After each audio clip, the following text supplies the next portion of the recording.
എല്ലാവർക്കും എൻ്റെ മറ്റൊരു പുതിയൊരു വീഡിയോയിലേക്ക് സ്വാഗതം. ഇന്ന് ക്രിസ്മസ് ആയിട്ട് എല്ലാ സുഹൃത്തുക്കൾക്കും നിങ്ങളുടെ കുടുംബത്തിനും എൻ്റെ ഹൃദയം നിറഞ്ഞ ക്രിസ്മസ് ദിനാശംസകൾ. അപ്പോൾ ഇന്ന് ക്രിസ്മസ് ആയിട്ട് ഏറ്റവും എളുപ്പത്തിൽ നമുക്ക് ഉണ്ടാക്കാൻ പറ്റിയ ഒരു അടിപൊളി ഉച്ചയ്ക്ക് കഴിക്കാൻ പറ്റിയ ഒരു ഡിഷാണ് ഉണ്ടാക്കാൻ പോകുന്നത് കേട്ടോ. എളുപ്പം ആർക്ക് വേണമെങ്കിലും പെട്ടെന്ന് വളരെ പെട്ടെന്ന് ഉണ്ടാക്കാൻ പറ്റുന്ന ഒരു ഡിഷാണ് ഉണ്ടാക്കുന്നത്. നല്ല നെയ്ച്ചോറും മട്ടൻ കറി വളരെ പെട്ടെന്ന്, എനിക്ക് തോന്നുന്നു 1/2 മണിക്കൂർ കൊണ്ട് നമുക്ക് ഉണ്ടാക്കാൻ പറ്റും ഒന്ന് ശ്രമിച്ചു കഴിഞ്ഞാൽ. അപ്പോൾ മുഴുവൻ വീഡിയോ കാണുക, എന്നിട്ട് അഭിപ്രായങ്ങൾ പറയാൻ. എല്ലാവരും ഈ ചാനൽ ആദ്യമായിട്ട് കാണുന്നവരാണെങ്കിൽ ലൈക്ക് ചെയ്യുക, ഷെയർ ചെയ്യുക, ബെൽ ബട്ടൺ അമർത്താൻ മറക്കണ്ട. എന്നാൽ മാത്രമേ എൻ്റെ പുതിയ പുതിയ വീഡിയോസുകൾ നിങ്ങൾക്ക് കാണാൻ സാധിക്കുള്ളൂ.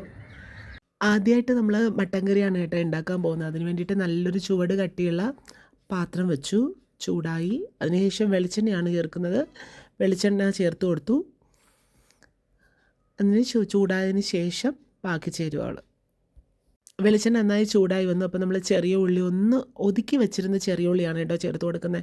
അത് അത്യാവശ്യം ഞാൻ 1 കിലോ മട്ടൻ എടുത്തിട്ടുണ്ട്. അപ്പോൾ അതിന് വേണ്ടിയിട്ടുള്ള ചെറിയ ഉള്ളിയാണ് ചേർത്ത് കൊടുത്തത്. നമുക്ക് എങ്ങനെയാണ് കുറച്ച് ഗ്രേവി വേണം എന്നുള്ള ആഗ്രഹിക്കുന്ന ആൾക്കാർ അതിനനുസരിച്ച്, ഞാൻ മിക്കപ്പോഴും കറികൾ ഉണ്ടാക്കുമ്പം ചെറിയ ഉള്ളിയാണ് ചേർത്ത് കൊടുക്കാറുള്ളത്. അപ്പോൾ ഞാൻ ഇന്ന് മട്ടൻ കറിക്ക് പൊതുവേ മട്ടൻ കറിക്ക് ചെറിയ ഉള്ളിയാണ് ചേർക്കാറുള്ളത്. കാരണം സവാള ചേർക്കുമ്പോൾ ഒന്നുകൂടി മധുരം ഉണ്ടാവും. കാരണം മട്ടൻ്റെ മാംസം കുറച്ച് സ്വീറ്റ് ആയിട്ടുള്ളതാണ് തോന്നിയിട്ടുണ്ട്. അപ്പോൾ അത് കാരണം ഞാൻ ചെറിയ ഉള്ളിയാണ് ചേർത്ത് കൊടുക്കുന്നത്. ഞാൻ അത്യാവശ്യം ഇത്തിരി ഗ്രേവിയൊക്കെ വേണമെന്ന് ഉള്ളത് കൊണ്ട് കുറച്ച് കൂടുതൽ ഞാൻ ചെറിയ ഉള്ളി ചേർത്തിട്ടുണ്ട്. കുറച്ചിങ്ങനെ ഒതുക്കിയാണ് എടുത്തത്. ഇങ്ങനെ നുറുക്കുകയോ വേണം, നുറുക്കുന്നവർക്ക് നുറുക്കാം, അല്ല ഇപ്പോൾ മിക്സിയിൽ വെച്ചൊന്ന് ഒതുക്കുന്നവർക്ക് അങ്ങനെ ഒതുക്കാം. ഞാൻ അല്ലാതെ ഒന്ന് നമ്മുടെ കല്ലിലേക്ക് വെച്ചൊന്ന് ചതച്ചെടുത്തിട്ടേ ഉള്ളൂ. അതിനാണ് എനിക്ക് തോന്നുന്നത് ടേസ്റ്റ് കൂടുതൽ തോന്നിയിട്ടുള്ളത്. അത് കാരണം ഞാൻ കുറച്ച് ചതച്ചാണ് ചെറിയുള്ളി എടുത്തിട്ടുള്ളത്. ഇനി നമുക്ക് ആവശ്യത്തിന് ഉപ്പ് കൂടെ ചേർത്ത് കൊടുക്കാം. അപ്പോൾ ഉപ്പ് ചേർക്കുമ്പോൾ എന്ന് വെച്ച് കഴിഞ്ഞാൽ പെട്ടെന്ന് തന്നെ നമുക്ക് ഉള്ളി വഴണ്ടി കിട്ടും. അപ്പോൾ അതിന് വേണ്ടിയിട്ടാണ് ഞാൻ ഉപ്പ് ചേർത്ത് കൊടുത്തത്. ചില ആളുകൾ അതിന് ശേഷം ചേർക്കും, ഞാനല്ലാതെ ഇപ്പോൾ എന്നിട്ട് അടച്ചു വെച്ച് കഴിഞ്ഞാൽ ഉള്ളി ഒന്ന് വാടി കിട്ടും. അപ്പോൾ പെട്ടെന്ന് തന്നെ നമുക്ക് ഉള്ളി മൂത്ത് കിട്ടാനായിട്ട് എളുപ്പമായിരിക്കും. അപ്പോൾ ഉള്ളി ഏകദേശം ആ പച്ചമണമൊക്കെ മാറി, നമ്മൾ ഉപ്പും ചേർത്തല്ലോ, അപ്പോൾ നന്നായിട്ടൊന്ന് വാടി വന്നിട്ടുണ്ട്. അതിന് ശേഷം ഇനി ബാക്കിയുള്ള ചേരുവകൾ നമുക്ക് ചേർത്ത് കൊടുക്കണം. ഇനി നമുക്ക് ഇഞ്ചിയും വെളുത്തുള്ളിയും ഒന്ന് ചതച്ച് വെച്ചതാണ് കേട്ടോ ചേർക്കുന്നത്. അതും ഞാൻ പേസ്റ്റ് ആക്കിയിട്ടില്ല, ജസ്റ്റ് ഒന്ന് ഒതുക്കി എടുത്തിട്ടേ ഉള്ളൂ. അതാണ് നമ്മൾ ചേർത്ത് കൊടുക്കുന്നത്. എളുപ്പം നമുക്ക് ഉണ്ടാക്കാൻ പറ്റുന്നൊരു റെസിപ്പിയാണ് മട്ടൻ കറി എന്ന് പറഞ്ഞാൽ. നമുക്ക് ഒരുപാട് സമയമൊന്നും എടുക്കില്ല. ചിലരും പറയും ഒരുപാട് നേരം എടുക്കും എന്നൊക്കെ. അതുപോലെ ഞാൻ തന്നെ പോയി നോക്കി വാങ്ങിയ നല്ല ഫ്രഷ് ആയിട്ടുള്ള നല്ല മട്ടനാണ് കിട്ടിയത്. അപ്പോൾ അത് കാരണം ഞാനത് നല്ല ഭംഗിയായിട്ട് ഉണ്ടാക്കണമെന്ന് എനിക്ക് ആഗ്രഹമുണ്ട്. ഇന്ന് ക്രിസ്മസ് ഒക്കെ ആയത് കാരണം നല്ല വൃത്തിയിൽ അത് ഉണ്ടാക്കി എടുക്കണം, പെട്ടെന്ന് തന്നെ ഉണ്ടാക്കി എടുക്കണം എന്നുള്ളത് കൊണ്ട് ഞാനിന്ന് പെട്ടെന്ന് തന്നെ ഉണ്ടാക്കാനുള്ളൊരു തയ്യാറെടുപ്പാണ്. അതുമല്ല, നന്നായിട്ട് മൂത്ത് വന്നിട്ടുണ്ട്. കാരണം ഞാൻ സ്റ്റീലിൻ്റെ പാത്രമാണ് ഉപയോഗിക്കുന്നത്. കാരണം ചെറുതായിട്ടൊക്കെ ഒന്നിങ്ങനെ നമ്മൾ ഇഞ്ചിയും വെളുത്തുള്ളിയും ചേർത്ത് കഴിഞ്ഞാൽ ചെറുതായിട്ടൊന്ന് പറ്റി പിടിക്കും. അപ്പോൾ അതിനനുസരിച്ചൊന്ന് നമ്മൾ ഇളക്കി കൊടുത്താൽ മതി. ഇനി ഞാൻ ചേർക്കുന്നതെന്ന് പറഞ്ഞാൽ കാശ്മീരി ചില്ലിയാണ് ചേർക്കുന്നത്. ഞാനൊരു 2 സ്പൂണ് കാശ്മീരി ചില്ലി ചേർക്കുന്നുണ്ട്. ഒരുപാട് ഭയങ്കര എരിവിൻ്റെ ആവശ്യം തോന്നുന്നില്ല. അപ്പോൾ അത് കാരണം ഞാനൊരു 2 സ്പൂണ് കാശ്മീരി ചില്ലി ചേർക്കുന്നുണ്ട്. അതുപോലെ തന്നെ നമ്മൾ മറ്റുള്ള കറികളെ അപേക്ഷിച്ച് മട്ടൻ കറിക്ക് ഞാൻ സാധാരണ മല്ലിപ്പൊടി ഈക്വലായിട്ട് ചേർക്കാറുണ്ട്. അപ്പോൾ ആ മല്ലിപ്പൊടി ഞാൻ അങ്ങനെ ഈക്വലായിട്ട് ചേർത്ത് കൊടുത്തു. പിന്നെ ഞാൻ കുറച്ച് പെരുംജീരകമാണ് ചേർത്ത് കൊടുക്കുന്നത്. പെരുംജീരകവും അതുപോലെ തന്നെ കുറച്ച് മഞ്ഞൾപ്പൊടി ഞാൻ 1/2 ടീസ്പൂൺ മഞ്ഞൾപ്പൊടി ചേർത്ത് കൊടുത്തിട്ടുണ്ട്. അതുപോലെ തന്നെ പെരുംജീരകം ഞാൻ പൊടിയല്ല ചേർക്കുന്നത്. എനിക്ക് പൊതുവേ ഇങ്ങനെ മട്ടനായാലും ബീഫായാലും ചിക്കനായാലൊക്കെ കുറച്ച് ഇങ്ങനെ പെരുംജീരകം ഇങ്ങനെ കടിക്കുന്നത് നല്ല ടേസ്റ്റായിട്ട് തോന്നിയിട്ടുണ്ട്. അപ്പോൾ അത് കാരണം ഞാനിങ്ങനെ പെരുംജീരകം പച്ചയ്ക്ക് തന്നെ മൂപ്പിക്കുകയൊന്നും ചെയ്യാണ്ട് പച്ചയ്ക്ക് തന്നെ പെരുംജീരകം ആഡ് ചെയ്ത് കൊടുത്തു. ഞാൻ ഇപ്പോൾ ഇതിൻ്റെ കൂടെ ഞാൻ ഗരം മസാല നോർമലി ചേർക്കാറില്ല. കാരണം ഇങ്ങനെ ചേർക്കുന്നതിൻ്റെ കൂടെ ഗരം മസാല ചേർത്താൽ ടേസ്റ്റ് വ്യത്യാസം വരും. അപ്പോൾ അതുകൊണ്ട് ഞാൻ ഗരം മസാല ഇതിനോടൊപ്പം ചേർക്കുന്നില്ല. ഇത് അത്യാവശ്യം ഒന്ന് മസാലയൊക്കെ ഒന്ന് ഉള്ളിയിൽ കൂടെ കിടന്നൊന്ന് മൂത്ത് വന്നു കഴിഞ്ഞാൽ നമുക്കിതിനെ മാറ്റി വയ്ക്കാം. അതിന് ശേഷം നമുക്ക് ബാക്കിയുള്ള കാര്യങ്ങളിലേക്ക് പോകാം. അപ്പോൾ നമ്മുടെ മസാല ഏകദേശം നന്നായിട്ട് നമ്മുടെ ആവശ്യത്തിനനുസരിച്ചൊന്ന് ഉള്ളിയിൽ കിടന്ന് മൂത്ത് വന്നിട്ടുണ്ട്. അപ്പോൾ ഞാനൊരു കുക്കറാണ് എടുത്തിട്ടുള്ളത്. ഞാനൊരു സ്റ്റീലിൻ്റെ കുക്കറാണ് എടുത്തിട്ടുള്ളത്. അപ്പോൾ ആ കുക്കറിലാണ് ഞാൻ ബാക്കി പ്രോസസ്സിങ് ചെയ്യുന്നത്. അതാണ് ഞാൻ പറഞ്ഞത് ഏറ്റവും എളുപ്പമാണ് ഈ മട്ടൻ കറി ഉണ്ടാക്കാൻ എന്നുള്ളത്. അപ്പോൾ കുക്കറിലേക്കാണ് ഞാൻ മട്ടൻ കറി ഉണ്ടാക്കാൻ പോകുന്നത്. നല്ല ഫ്രഷ് ആയിട്ടുള്ള മട്ടൻ നന്നായിട്ട് വാഷ് ചെയ്തെടുത്തത്. കാരണം ഞാൻ പോയി വാങ്ങിയതും കൂടെ ഉള്ളതുകൊണ്ട് കുറച്ചുകൂടി നല്ല മട്ടൻ നോക്കിയാണ് വാങ്ങിയത്. കാരണം എനിക്ക് ഈ മട്ടൻ്റെ ബ്രസ്റ്റ് പോർഷൻ എനിക്കിഷ്ടമല്ല. അപ്പോൾ അതുകൊണ്ട് അത് നോക്കിയിട്ടാണ് വാങ്ങിയത്. അപ്പോൾ സ്ഥിരം വാങ്ങാനൊക്കെ പോകാറുള്ളത് കൊണ്ട് അവരങ്ങനെ നല്ല മീറ്റ് തന്നെയാണ് തന്നത്. അതുപോലെ നല്ല ഫ്രഷ് ആയിട്ടുള്ള മീറ്റ്, ഒരുപാട് ഇങ്ങനെ മൂത്ത് പോകാത്ത മട്ടൻ്റെ ഇറച്ചിയാണ് കിട്ടിയിട്ടുണ്ടായിരുന്നത്. അപ്പോൾ അതാണ് ഞാൻ വാങ്ങിയത്.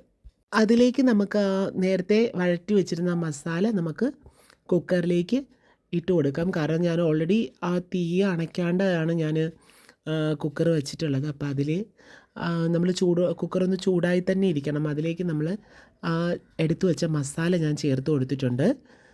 ഇനി ആ മസാല നന്നായിട്ടൊന്ന് മിക്സാക്കി കൊടുക്കണം. നല്ല കൊഴുപ്പും ഒക്കെ ഉള്ള നല്ലൊരു മട്ടനാണ് കിട്ടിയത് കേട്ടോ. നല്ല അത്യാവശ്യം നല്ല ടേസ്റ്റി ആയിരിക്കും എന്നാണ് പറഞ്ഞത്. കാരണം പെട്ടെന്ന് തന്നെ ഒരുപാട് നേരം ഇങ്ങനെ വേവിക്കേണ്ട ആവശ്യമില്ല. അവർ പറഞ്ഞു പെട്ടെന്ന് തന്നെ അത് വെന്ത് കിട്ടുകയും ചെയ്യും. നമ്മൾ ഒരുപാട് വിസിൽ കേൾപ്പിക്കേണ്ട ആവശ്യമില്ല. നോർമലി ഞാൻ മട്ടൻ വയ്ക്കുന്ന സമയത്ത് ഞാനൊരു 3 വിസിലാണ് കേൾപ്പിക്കാറുള്ളത്. 2 വിസിൽ ഞാൻ മട്ടൻ ആദ്യത്തെ വിസിൽ കേൾപ്പിക്കും. അത് വച്ചതിന് ശേഷം ഒരു 10 മിനിറ്റ് തണുത്തതിന് ശേഷം ഒന്നുകൂടി ഓൺ ചെയ്ത് ഒരു വിസിലൂടി കേൾപ്പിക്കും.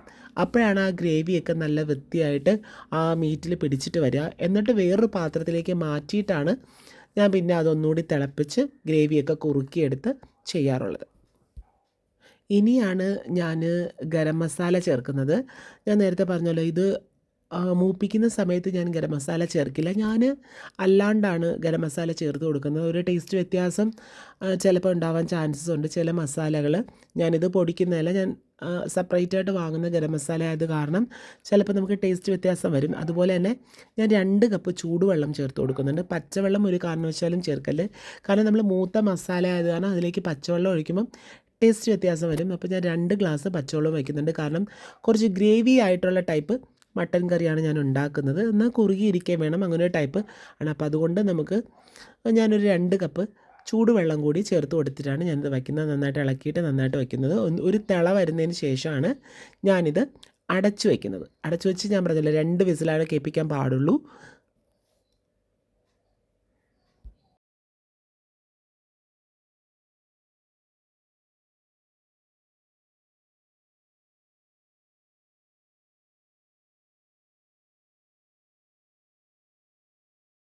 അപ്പോൾ നമ്മൾ നേരത്തെ 2 വിസിലും അതുപോലെ 10 മിനിറ്റ് മാറ്റി വെച്ചതിന് ശേഷമുള്ള ഒരു വിസിലും കേട്ട് കഴിഞ്ഞു. നമ്മൾ നെയ്ച്ചോറിന് വേണ്ടിയിട്ടുള്ള കാഷ്യൂനട്ട്, മുന്തിരി, ഉണക്കമുന്തിരി, പിന്നെ അതുപോലെ തന്നെ 2 ബേ ലീഫ് എടുത്തിട്ടുണ്ട്, പട്ട, അതുപോലെ ഒരു ചെറിയൊരു കഷ്ണം പട്ട എടുത്തിട്ടുള്ളത്, പിന്നെ ഗ്രാമ്പു ഒരു 8 ഗ്രാമ്പു എടുത്തിട്ടുണ്ട്, പിന്നെ ചെറിയൊരു ജാതിപത്രി എടുത്തിട്ടുണ്ട് കേട്ടോ. ഇത്രയാണ് നമുക്ക് ഇൻഗ്രീഡിയൻസ് അല്ലാതെ ചേർക്കുന്നത്. നല്ല ചൂട് കട്ടിയുള്ള ചീനിച്ചട്ടി വെച്ചിട്ടുണ്ട്. അത് നന്നായിട്ട് ചൂടായിട്ട് വരുമ്പോഴത്തേക്കും ഞാൻ നെയ്യാണ് ആഡ് ചെയ്ത് കൊടുക്കുന്നത്.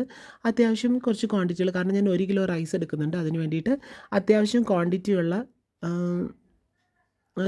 ചോറായത് കാരണം ഞാൻ കുറച്ച് കൂടുതൽ നെയ്യ് ചേർക്കുന്നുണ്ട്. ആദ്യം കാഷ്യൂനട്ടാണ് കേട്ടോ വറുത്ത് കോരുന്നത്. കാഷ്യൂനട്ട് നന്നായിട്ട് ഒരുപാട് അങ്ങനെ ചുവന്ന് മൂത്ത് പോകണ്ട, ഒരു ലൈറ്റ് ഒരു ബ്രൗൺ ഷെയ്ഡ് ആവുന്നവരെ ഒന്ന് ചെയ്താൽ മതി. ഒരു ലൈറ്റ് ബ്രൗൺ ആയി വരുമ്പോൾ, അല്ലെങ്കിൽ കരിഞ്ഞു പോയി കഴിഞ്ഞാൽ കാഷ്യൂനട്ടിൻ്റെ ടേസ്റ്റ് മാറും.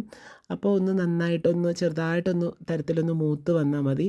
ഒരുപാട് മൂത്ത് കരിഞ്ഞു പോകേണ്ട ആവശ്യമില്ല. ഈ ഒരു പരുവമൊക്കെയാണ് ഏകദേശം കറക്റ്റ്. ആ ഒരു പരുവാകുമ്പോൾ നമ്മൾ കാഷ്യൂനട്ട് എടുക്കുക.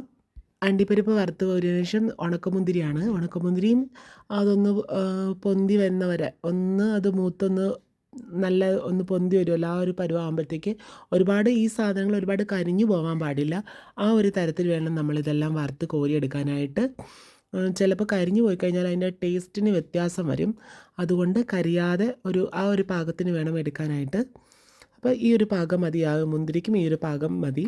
സവാള സ്ലൈസ് ചെയ്ത് വെച്ചിരുന്നത് നല്ല തിന്നായിട്ട്, എങ്കിൽ മാത്രമേ നമുക്ക് ഒരുപോലെ മൂത്ത് കിട്ടുള്ളൂ. അപ്പോൾ സവാളയാണ് ചേർത്ത് കൊടുത്തത്. നമ്മൾ സവാള മൂപ്പിക്കുമ്പോഴത്തേക്ക് ഒരു പിഞ്ച് ഷുഗർ കൂടി ആഡ് ചെയ്ത് കഴിഞ്ഞാൽ സവാള നല്ല ക്രിസ്പി ആയിട്ടും നല്ല ഒന്നിൽ തൊടാത്ത രീതിയിലിരിക്കുകയും ചെയ്യും. അപ്പോൾ അതുകൊണ്ട് ഞാനതിൽ കുറച്ച് ഒരു പിഞ്ച് നമ്മുടെ ഷുഗർ കൂടി ഇട്ട് കൊടുക്കുന്നുണ്ട് സവാള മൂപ്പിക്കുന്നതിൽ. അപ്പോൾ നന്നായിട്ട് നമുക്കത് പെട്ടെന്ന് തന്നെ മൂത്ത് കിട്ടുകയും ചെയ്യും. ഒന്നിലൊന്നിൽ തൊടാതെ നല്ല ക്രിസ്പി ആയിട്ടിരിക്കുകയും ചെയ്യും. അതുകൊണ്ടാണ് അങ്ങനെ ചെയ്യുന്നത്. നമുക്ക് സവാള നന്നായിട്ട് മൂപ്പിച്ചിട്ട് ബ്രൗൺ ഷെയ്ഡ് ആവുന്ന വരെ മൂപ്പിച്ചെടുക്കാം. ഇതും നമുക്ക് ഒരുപാട് മൂത്ത് വേണ്ട ആവശ്യമില്ല. ഒരു ബ്രൗൺ ഷെയ്ഡ് ആവുന്നവരെ, ഒരു ഗോൾഡൻ ബ്രൗൺ കളർ ആവുന്നവരെ എടുത്താൽ മതി. ഞാൻ കുറച്ച് കൂടുതൽ ക്വാണ്ടിറ്റി സവാള എടുത്തിട്ട് അതെല്ലാം ഇങ്ങനെ മൂപ്പിച്ചെടുക്കുന്നുണ്ട്. അതിന് ശേഷം ഞാനൊരു നോൺ സ്റ്റിക്ക് പാത്രമാണ് എടുത്തിട്ടുള്ളത്. ആ നോൺ സ്റ്റിക്ക് പാത്രത്തിലേക്ക് നമ്മൾ ഈ സവാള വറുത്തതിൻ്റെ നെയ്യുണ്ടായിരുന്നു, അത് ഞാൻ പകർന്നു കൊടുത്തു. അതിനുശേഷം പട്ട ഇട്ടു. നമ്മൾ എടുത്തു വച്ചിരുന്ന ആ ഒരു ജാതിപത്രി, ബേ ലീഫ്, അതുപോലെ തന്നെ ഗ്രാമ്പൂവും ചേർത്ത് കൊടുത്തു കേട്ടോ. ശേഷം നന്നായിട്ട് നമുക്കതൊന്ന് ചെറുതായിട്ടൊന്ന് മൂപ്പിച്ചു കൊടുക്കാം. അതിന് ശേഷമാണ് നമ്മൾ റൈസ് ചേർക്കുന്നത്.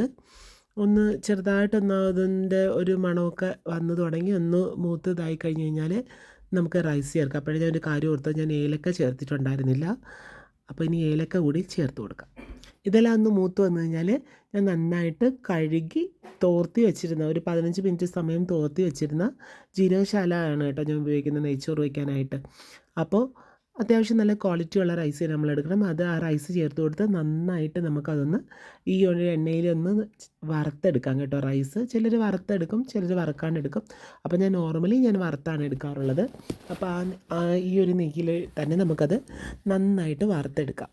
ശേഷം ഞാൻ വെള്ളമാണ് ചേർക്കുന്നത്. ഞാനിപ്പോൾ എടുത്തേക്കുന്ന റൈസിൻ്റെ ഇരട്ടിയാണ് നമ്മൾ എടുക്കേണ്ടത്. അപ്പോൾ റൈസ് കൂടുതലുണ്ടാകുന്ന സമയത്ത് ഞാൻ ഇരട്ടിന്ന് 1 ഗ്ലാസ് ഞാൻ കുറച്ചിട്ടാണ് വെള്ളം ഒഴിക്കാറുള്ളത്. അപ്പോൾ ഞാൻ ഇതിപ്പോൾ ഇരട്ടി വെള്ളത്തിൽ നിന്ന് 2 ഗ്ലാസ് കുറച്ചിട്ടുണ്ട്. കാരണം ഞാൻ 1 ഗ്ലാസ് തേങ്ങാപ്പാൽ ആഡ് ചെയ്യുന്നുണ്ട്. അപ്പോൾ അത് കാരണം ഞാൻ 2 ഗ്ലാസ് കുറച്ചിട്ടുണ്ട്. 1 ഗ്ലാസ് നമ്മൾ ഒഴിക്കില്ല. 1 ഗ്ലാസ് വന്നിട്ട് 1 ഗ്ലാസ് തേങ്ങാപ്പാലാണ് ഞാൻ ആഡ് ചെയ്യുന്നത്. അത് കാരണമാണ്. അതുപോലെ തന്നെ ഒരു നാരങ്ങ നീരും ഞാനിതിലോട്ട് ചേർത്ത് കൊടുക്കുന്നുണ്ട്. അപ്പോൾ ചോറിന് നല്ല മയവും പരസ്പരം ഒട്ടാണ്ടിരിക്കാനും ഒക്കെ വേണ്ടിയിട്ടാണ് കേട്ടോ ഞാനിത് ചേർത്ത് കൊടുക്കുന്നത്. ഇപ്പോൾ ചില ആൾക്കാർ ചേർക്കാതെ ചെയ്യാറുണ്ട്, ചില ആൾക്കാർ ചേർത്ത് ചെയ്യാറുണ്ട്. ഇത് എൻ്റേതായ ഒരു മെത്തേഡിൽ ഞാൻ ഉണ്ടാക്കുന്ന നെയ്ച്ചോറാണ്. പക്ഷേ വളരെയധികം ടേസ്റ്റ് ഉണ്ടാവും. ആ വെള്ളത്തിൽ തന്നെ നമുക്ക് ചോറിന് പാകമായ ഉപ്പും ഞാൻ ചേർത്ത് കൊടുക്കുന്നുണ്ട്. അപ്പോൾ കറക്റ്റ് നമ്മൾ വെന്ത് വരുമ്പോഴത്തേക്ക് ഉപ്പൊക്കെ കറക്റ്റ് പാകമായിരിക്കും. ചില ആൾക്കാർ ഉപ്പ് വളരെ കുറച്ച് ചേർക്കാറുണ്ട്. ഞാനതിന് പാകമായിട്ട് മാത്രമാണ് ഉപ്പ് ചേർത്തിട്ടുള്ളത്. ആ ഒരു സ്പൂണ് എൻ്റെ അളവിന് അത് ഓക്കെയാണ്. വെന്ത് വരുമ്പോഴത്തേക്ക് കറക്റ്റ് പാകത്തിനുള്ള ഉപ്പായിരിക്കും.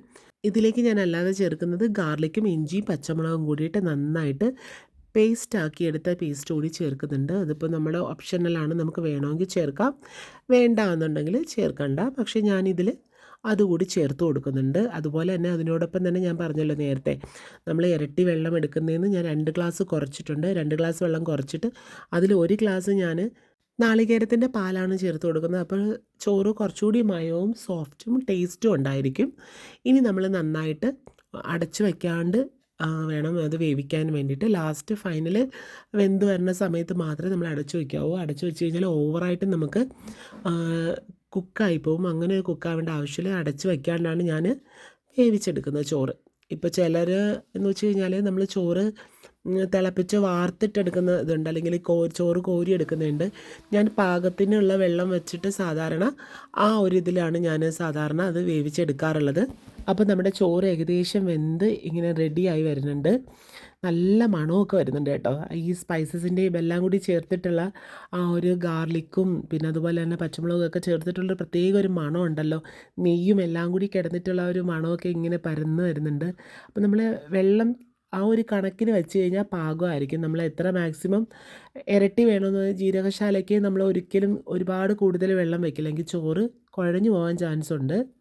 അപ്പോൾ നമ്മുടെ ചോറൊക്കെ വെള്ളമൊക്കെ വറ്റി നല്ല പാകത്തിന് റെഡി ആയിട്ടുണ്ട്. കറക്റ്റായിട്ട് വെള്ളമൊക്കെ വറ്റി അതിൻ്റെ വേവും കാര്യങ്ങളൊക്കെ കറക്റ്റായിരുന്നു. ഒരുപാട് വെന്ത് പോകാണ്ടിരിക്കാൻ ശ്രദ്ധിക്കണം. ഈ ഒരു ലെവലിലേക്ക് വെന്ത് ഇതായിട്ട് വന്നാൽ മതി. ആ ഒരു ലെവലിലേക്ക് തണുക്കുമ്പോഴത്തേക്ക് വളരെ കറക്റ്റായിരിക്കും ചോറ് റൈസ് വന്നിട്ട്.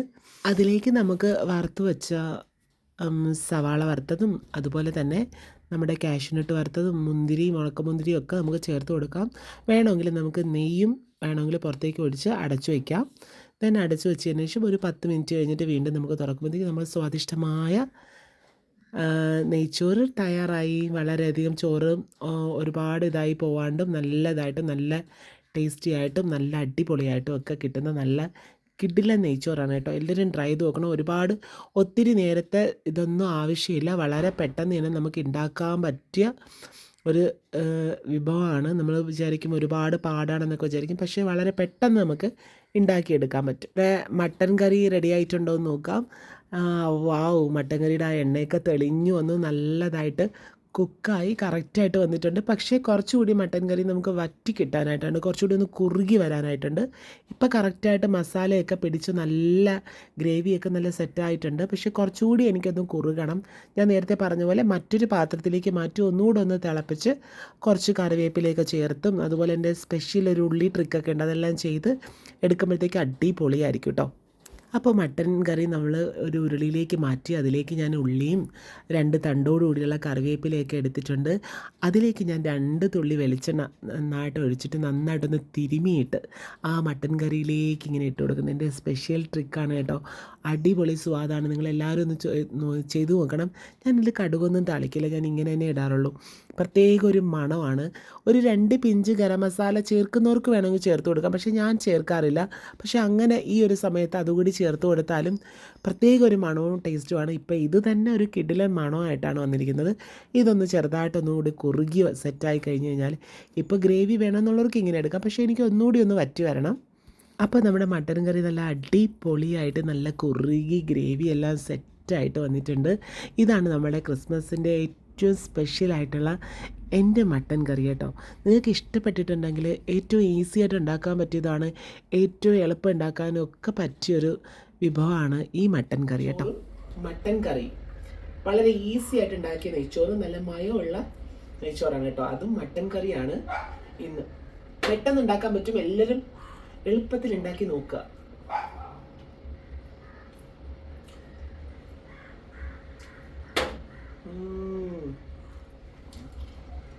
ക്രിസ്മസ് ആയിട്ട് സൂപ്പർ. മട്ടനാണെങ്കിൽ വളരെ ജ്യൂസി ആയിട്ട് നല്ല കുക്കായിട്ടുണ്ട്. അതും എളുപ്പത്തിലാണ് പ്രിപ്പയർ ചെയ്ത് കുക്കറിൽ വെച്ചിട്ട്. നിങ്ങൾക്ക് എല്ലാവർക്കും ഉണ്ടാക്കി നോക്കാം കേട്ടോ. എന്നിട്ട് അഭിപ്രായം എന്നോട് പറയണം, കമൻറ്റ് ചെയ്യണം.